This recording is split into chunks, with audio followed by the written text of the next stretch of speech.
Just a quick reminder guys, these narrations are best enjoyed with headphones on. Hey everyone, this week I review Microsoft's RTS Pet Project on Xbox. Can this game smash Sonic Heroes' 103.75%? Or should this game call GG and disconnect now? Without further ado, let's go to war.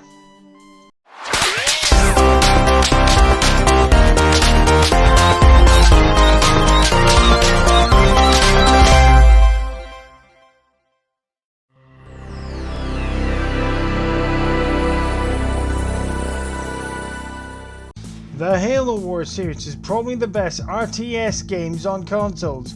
The first one shows the entire world that RTS can be developed on consoles.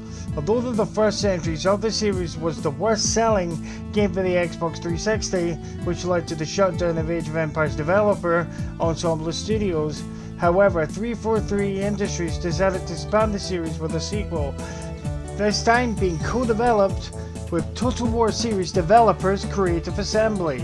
The game takes place in the year 2559, 28 years after the events of the first entries of the series.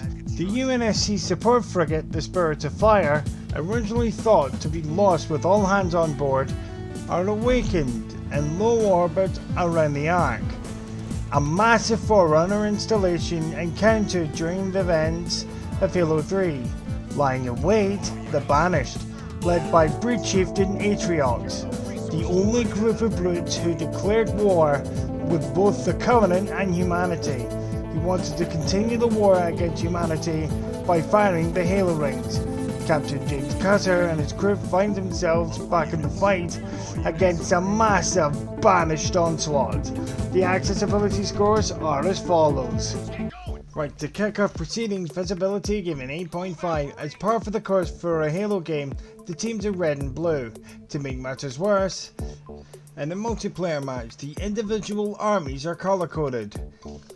The original game in the series had a feature called Friend or Foe Colors, which changes each and every player's color to match the player's diplomacy towards you.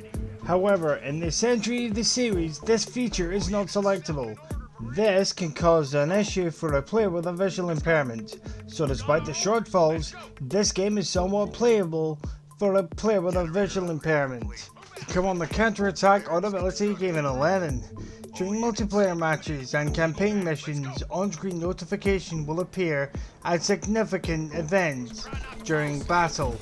For example, our allies are attacking the enemy base, supply path constructed, and of course, our base is under attack.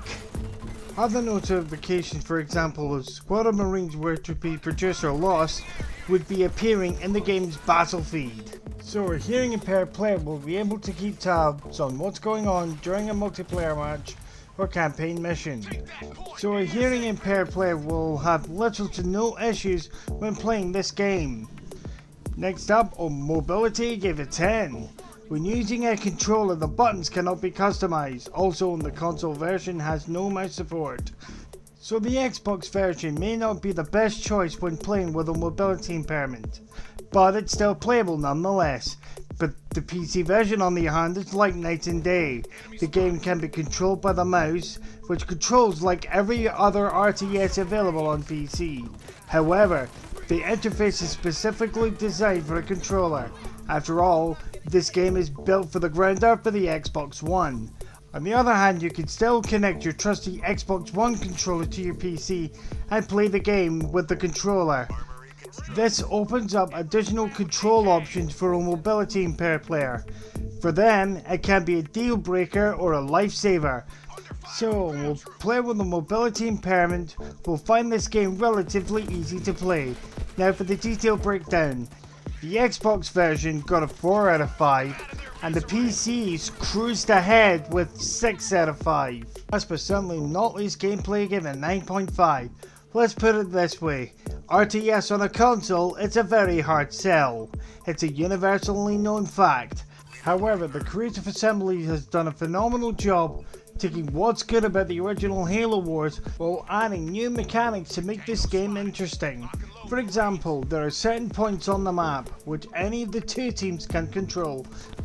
When one team controls one of them, Everyone on that particular team gets an extra boost to their energy income, which can give that particular team an economic advantage over their opponents during battle.